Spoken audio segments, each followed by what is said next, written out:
So here's a recap of Chapter 2. Mr. Lockwood decides to visit Wuthering Heights against his initial better judgment. And what a capital error it turns out to be, to use his language. He's stranded at Wuthering Heights with people reluctant to host him and driving himself ill in the process. But the story advances, and we are introduced to Earnshaw and Mrs. Heathcliff, who is decidedly not Mr. Heathcliff's wife, but his daughter-in-law, who is shown to be seems to be a rather unhappy widow. She is nevertheless shrewd enough to use the fear of black magic to resist verbal abuse by Joseph, his language being rather curious, perhaps indicating he had no opportunity of education in his youth in rural English countryside, which could be a period of at least 50 years before 1807, and also indicate his position in life. And that's about the recap. Let's continue.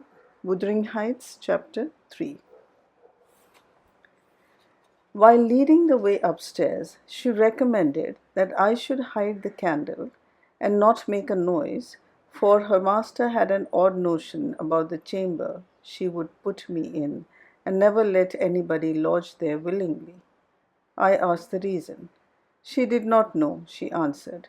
She had only lived there a year or two, and they had so many things, queer going-ons.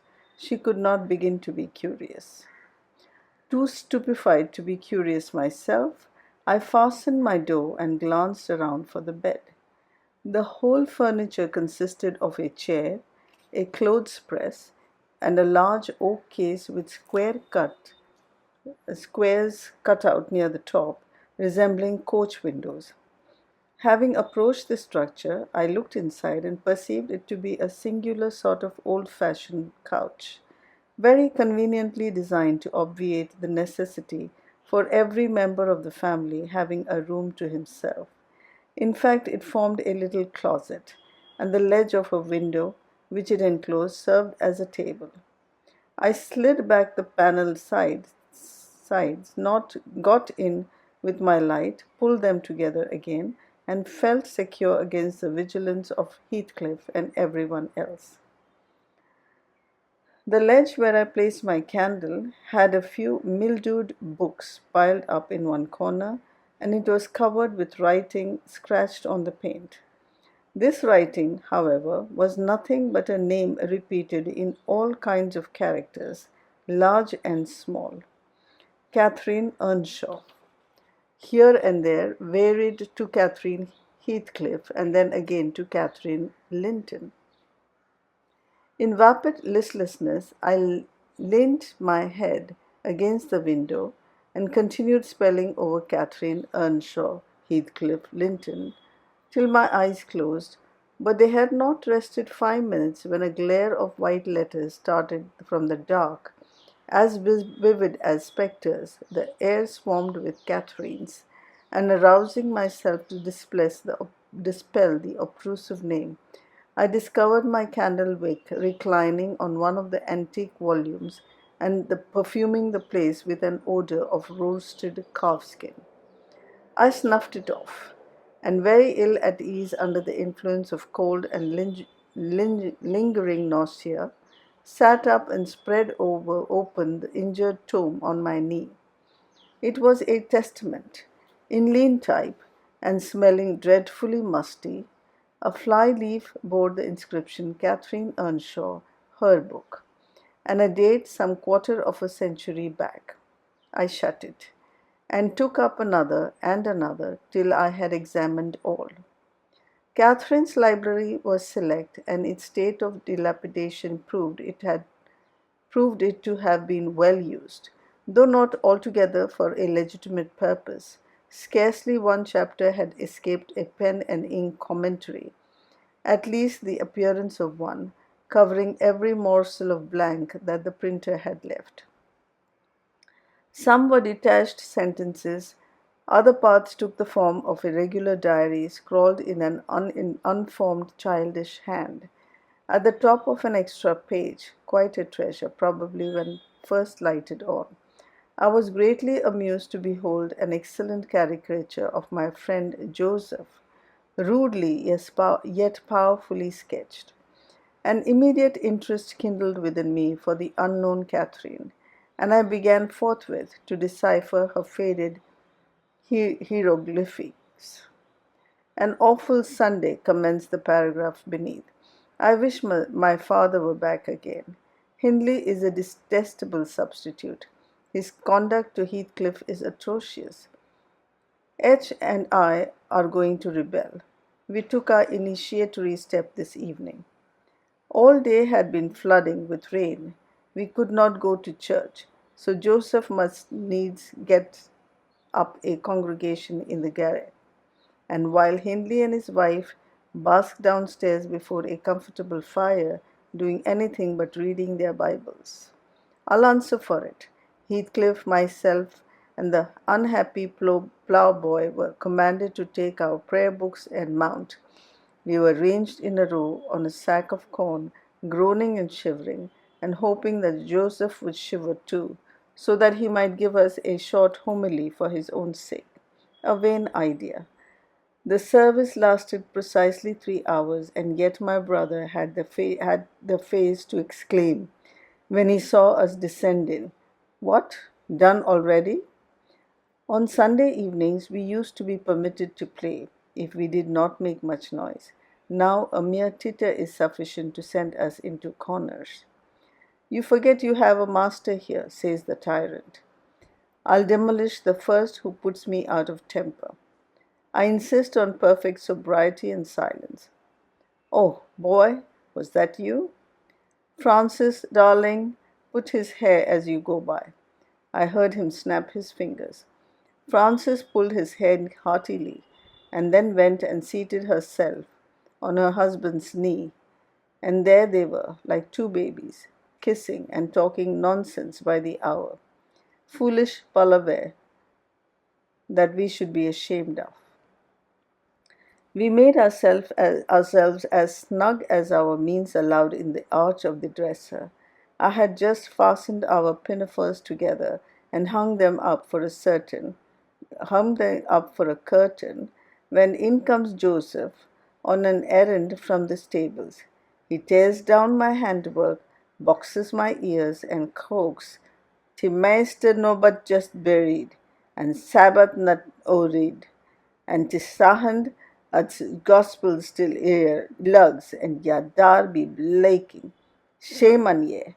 Sit ye down, ill children. There's good books enough if ye'll read 'em. Sit ye then, and think ye your souls." Saying this, he compelled us so to square our positions that we might receive from the far off fire a dull ray to show us the text of the lumber he thrust upon us. I could not bear the employment. I took my dingy volume by the scroop and hurled it into the dog kennel, vowing I hated a good book. Heathcliff kicked his to the same place. Then there was a hubbub. "Master Hindley," shouted our chaplain. "Master, come hither. Miss Cathy, waving the back of the helmet of salvation." Heathcliff paused his fit into first part to boudoir to destruction. "It's fair flaysome at ya let him go on this gate. Chard, man ud a laced him properly, but he gone." Hindley hurried up from his paradise on the hearth, and seizing one of us by the collar and the other by the arm, hurled both into the back kitchen, where Joseph asseverated old Nick would fetch us as sure as we were living, and so comforted, we each brought a separate nook to await his advent. Asseverated. I'm not sure I know that word. I believe it's a version of berated, perhaps. I'll look into it. I reached this book and a pot of ink from the shelf and pushed the house door ajar to give me light. and I have got the time on with writing for 20 minutes. But my companion is impatient and proposes that we should appropriate the diary woman's cloak and have a scamper on the moors under its shelter. A pleasant suggestion, and then if the surly old man come in, I may believe his prophecy verified. We cannot be damper or colder in the rain than we are here. I suppose Catherine fulfilled her project, for the next sentence took up another subject. She waxed lachrymose. Now, this I really need to look up. Lachrymose. She waxed lachrymose. Perhaps it is eloquence? It's like how we use the phrase somebody waxing eloquence while speaking. So I'll just look it up and we'll see what it means because I don't know the word. All right, here, let's see. So it says here, lachrymose is tearful or given to weeping. Oh, okay. So clearly not eloquence. She waxed lachrymose. She was weeping and prone to weeping. Okay. I'll continue now. How little did I dream that Hindley would ever make me cry so. She wrote, my head aches till I cannot keep it on the pillow, and still I can't give over. Poor Heathcliff. Hindley calls him a vagabond and won't let him sit with us nor eat with us any more. And he says he and I must not play together, and threatens to turn him out of the house if we break his orders. He has been blaming our father, how dare he, for treating Edge too liberally, and swears he will reduce him to his right place. So clearly we seem to be reading Catherine's journal or diary, or rather Lockwood is reading it, and we are introduced to this character, Catherine, who is in some relation to Heathcliff, possibly his deceased wife. Well, we'll find out. I began to nod drowsily over the dim page. My eye wandered from manuscript to print. I saw a red ornamental title, 70 times 7 and the first of the 71st, a pious discourse delivered by the Reverend Jabs Branderham in the chapel of Gimmedenzoe. And while I was, half consciously, worrying my brain to guess what Jabez Branderham would make of his subject, I sank back in bed and fell asleep. Alas, for the effects of bad tea and bad temper, what else it what else could it be that made me pass such a terrible night? I don't remember another that I can at all compare with it since I was capable of suffering. I began to dream almost before I ceased to be sensible of my locality. I thought it was morning, and I had set out on my way home with Joseph for a guide.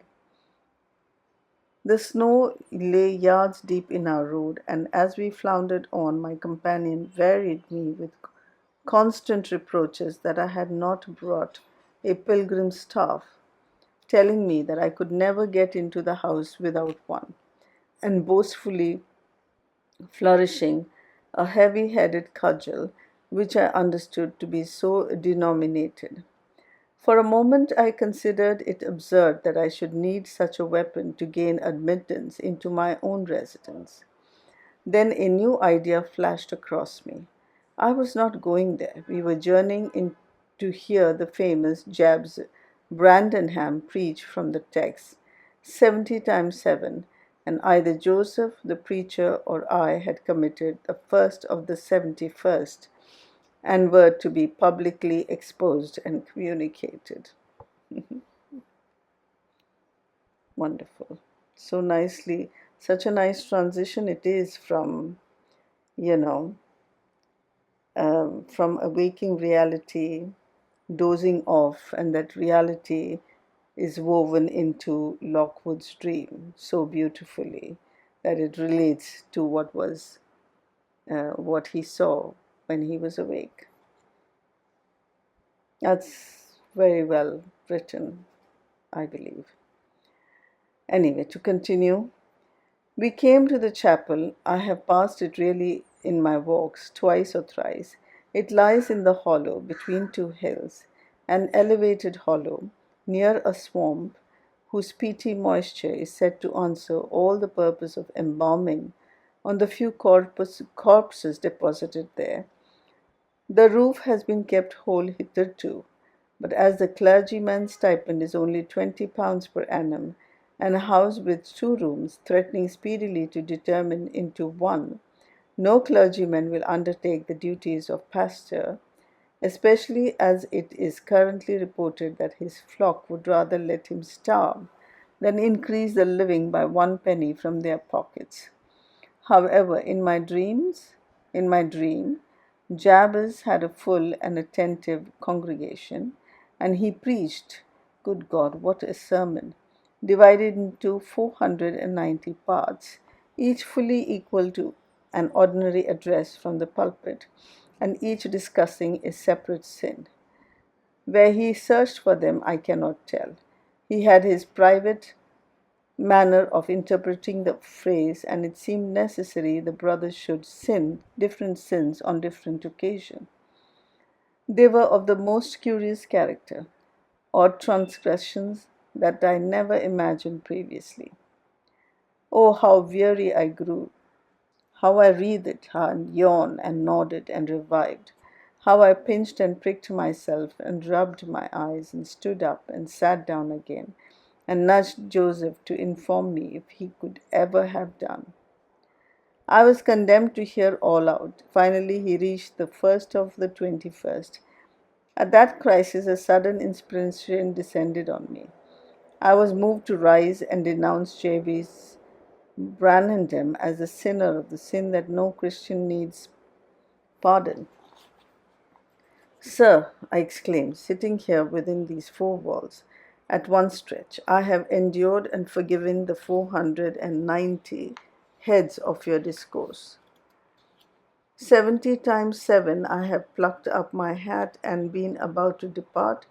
Several times, 70 times, 7 times have you preposterously forced me to resume my seat. The 491st is too much. Fellow martyrs, have at him. Drag him down and crush him to atoms, that the place which knows him may know him no more. Thou art the man, cried Jabez after his solemn pause, leaning over his cushion. 70 times 7 times didst thou gapingly contort thy village. 70 times 7 did I take counsel with my soul. Lo, this is human weakness.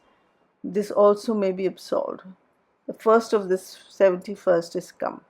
Brethren, execute upon him the judgment written. Such honor have all his saints.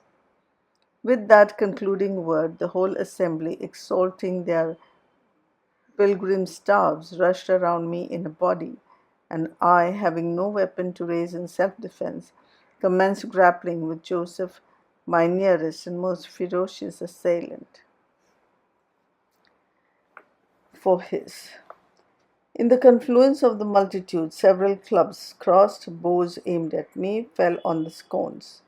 Presently, the whole chapel, rounded with rappings and counter-rappings.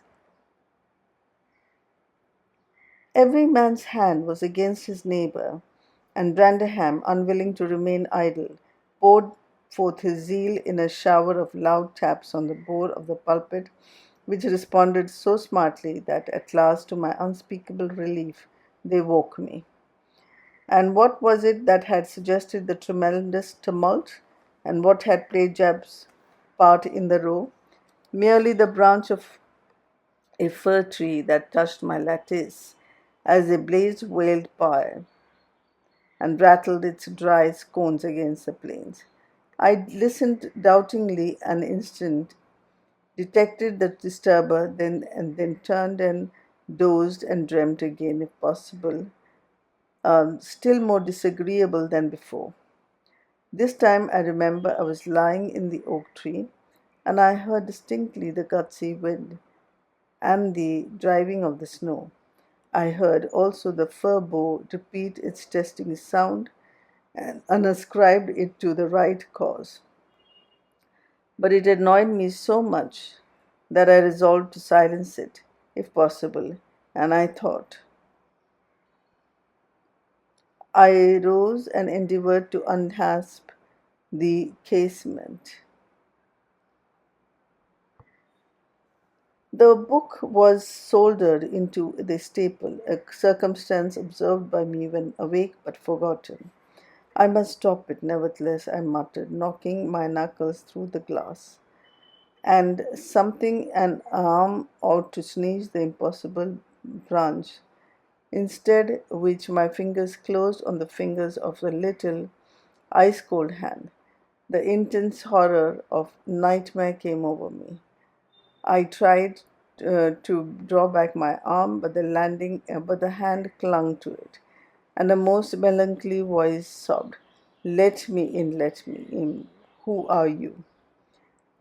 I asked, struggling, which meanwhile to disengage myself. "Catherine Linton," it replied shiveringly. Why did I think of Linton? I had read Earnshaw 20 times for Linton.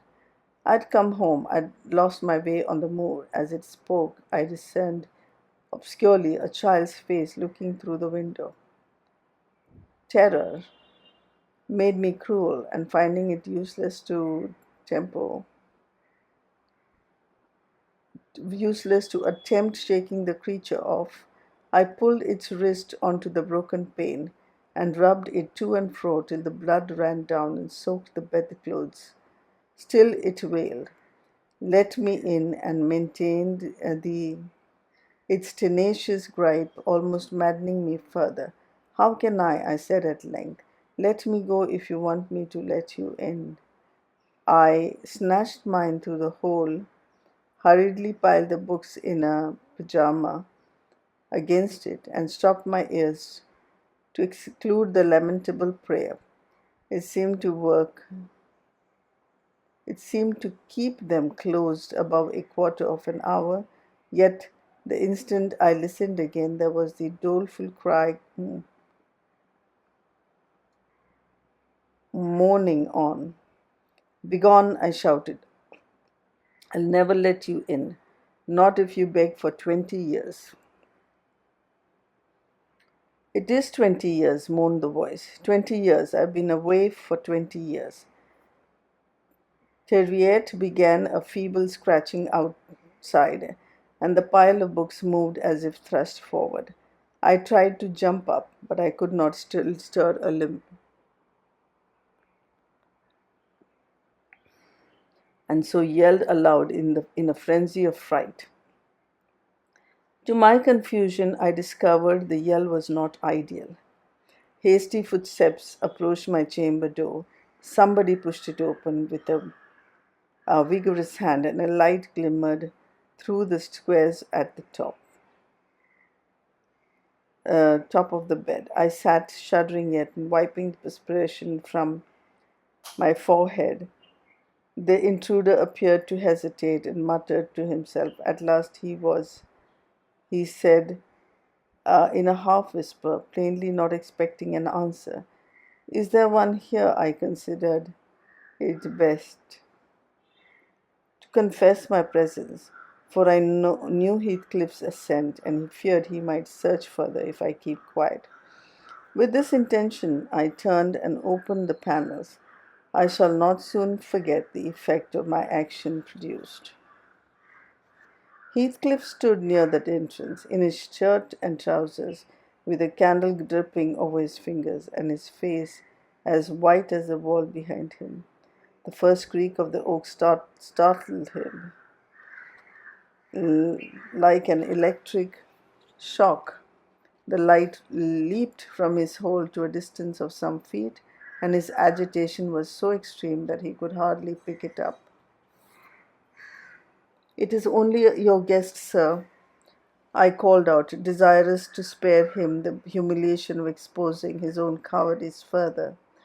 I had the misfortune to scream in my sleep owing to a frightful nightmare. "I'm sorry I disturbed you." "Oh, God confound you, Mr. Lockwood.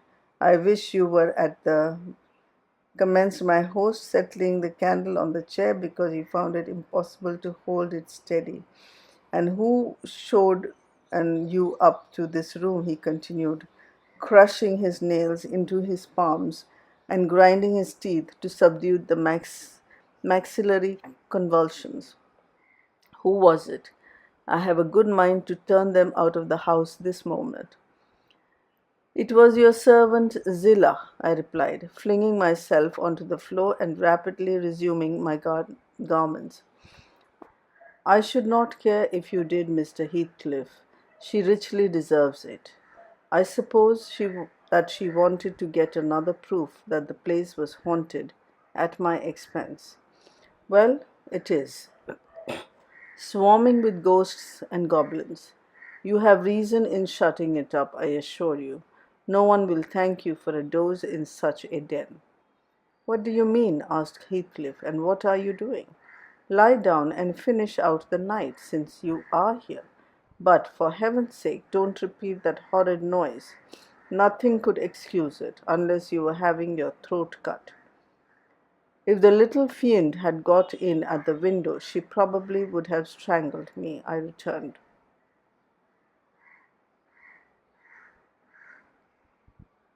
"I'm not going to endure the persecutions of your hospitable ancestors again. Was not the Reverend Jabez Bronte akin to you on the mother's side? And that minx, Catherine Linton, or Earnshaw, or however she was called, she must have been a changeling. Wicked little soul. She told me she had been walking the earth these 20 years, a just punishment for her mortal transgressions, I've no doubt." Scarcely were these words uttered when I recollected the association of Heathcliff's with Catherine's name in the book, which had completely slipped from my memory till thus awakened. I blushed at my inconsideration, but without showing further consciousness of the offence, I hastened to add, "The truth is, sir, I passed the first part of the night in," um, here I stopped afresh. I was about to say, "perusing those old volumes, then it would have revealed my knowledge of their written as well as their printed content." So, correcting myself, I went on. "In spelling over the names scratched on that window ledge, a monotonous occupation, calculated to set me asleep, like counting or—" "What can you mean by talking in this way to me?" thundered Heathcliff with savage vehemence. "How dare you under my roof? God, he's mad to speak so." And he struck his forehead with rage. I did not know whether to resent this language or pursue my explanation, but he seemed so powerfully affected that I took pity and proceeded with my dreams, affirming I had never heard the appellation of Catherine Linton before, but reading it often overproduced an impression which personified itself when I had no longer my imagination under control. Heathcliff gradually fell back into the shelter of the bed as I spoke, finally sitting down almost concealed behind it. I guessed, however, by his irregular and intercepted breathing that he struggled to vanquish an excess of violent emotion. Not liking to show him that I heard the conflict, I continued my toilette rather noisily, looked at my watch, and soliloquized on the length of the night. Not 3 o'clock yet. I could have taken oath it had been 6. Time stagnates here. We must surely have retired to rest at 8. "Always at 9 in winter and always rise at 4, said my host, suppressing a groan, and as I fancied by the notion of his shadow's arm dashing a tear from his eye. "Mr. Lockwood," he added, You may go into my room. You'll only be in the way coming downstairs so early, and your childish outcry has sent sleep to the devil for me. And for me too, I replied. I'll walk in the yard till daylight, and then I'll be off, and you need not dread a repetition of my intrusion. I'm now quite cured of seeking pleasure in society, be it country or town. A sensible man ought to find sufficient company in himself. Delightful company, muttered Heathcliff. Take the candle and go where you please. I shall join you directly. Keep out of the yard, though the dogs are unchained and the house, Juno mounts sentinel there, and nay, you can only ramble about the steps and passages. But away with you, I'll come in 2 minutes. I obeyed, so far as to quit the chamber, when, ignorant where the narrow lobbies led, I stood still and was witness, involuntarily, to a piece of superstition on the part of my landlord, which belied oddly his apparent sense. He got onto the bed and wrenched open the lattice, bursting as he pulled at it into an uncontrollable passion of tears. Come in, he sobbed. Kathy, do come. Oh, do, once more. Oh, my heart's darling. Hear me this time, Catherine, at last. The spectre showed a spectre's ordinary caprice. It gave no sign of being, but the snow and wind whirled wildly through, even reaching my station and blowing out the light. There was such anguish in the gush of grief that accompanied this raving, that my companion made me overlook its folly, and I drew off, half angry to have listened at all, and vexed at having related my ridiculous nightmare, since it produced that agony, though why was beyond my comprehension. I descended cautiously to the lower regions and landed in the back kitchen, where a gleam of fire, raked compactly together, enabled me to rekindle my candle. Nothing was stirring except a brindled grey cat, which crept from the ashes and saluted me with a querulous meow. Two benches, shaped in sections of a circle, nearly enclosed the hearth. On one of these I stretched myself, and Grimalkin mounted the other. We were both of us nodding, ere anyone invaded our retreat, and then it was Joseph, shuffling down a wooden ladder that vanished in the roof, through a trap, the ascent to his garret, I suppose. He cast a sinister look at the little flame which had enticed to play between the ribs, swept the cat from its elevation, and, and bestowing himself in the vacancy, commenced the operation of stuffing a 3-inch pipe with tobacco. My presence in this sanctum was evidently esteemed a piece of impudence too shameful for remark. He silently applied the tube to his lips, folded his arms, and puffed away. I let him enjoy the luxury unannoyed, and after sucking out the last wreath and heaving a profound sigh, he got up and departed as solemnly as he came. A more elastic footstep entered next, and now I opened my mouth for a good morning, but closed it again, the salutation unachieved, for Catherine Ernshaw was performing his orisons sotto voce in a series of curses directed against every object he touched, while he rummaged a corner for a spade or shovel to dig through the drifts. Okay, so here it is. Earnshaw was performing his orisons sotto voce. Um, Not sure what sotto voce means. It's clearly Latin, perhaps. So let me check that. In a quiet voice, as if not to be overheard. So, performing his orisons sotto voce. So he seems a religious type, who was praying in a way that they didn't want to be heard. Okay, let's continue. He glanced over the back of the bench, dilating his nostrils, and thought as little of exchanging civilities with me, as with my companion the cat. I guessed by his preparations that egress was allowed, and leaving my hard couch, made a movement to follow him. He noticed this, and thrust at an inner door with the end of his spade, imitating by an inarticulate sound that there was a place where I must go if I changed my locality. It opened the house where the females were already astir. Zillah, you urging flakes of flame up the chimney with a colossal bellows, and Mrs. Heathcliff kneeling on the hearth, reading a book by the aid of the blaze. She held her hand interposed between the furnace heat and her eyes, and seemed absorbed in her occupation, desisting from it only to chide the servant for covering her with sparks, or to push away a dog now and then that snoozled its nose over forwardly into her face. I was surprised to see Heathcliff there also.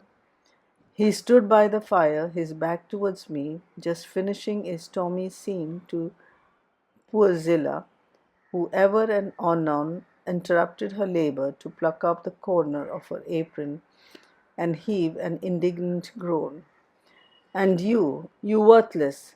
he broke out as I entered, turning to his daughter-in-law, and employing an epithet as harmless as duck or sheep, but generally represented by a dash.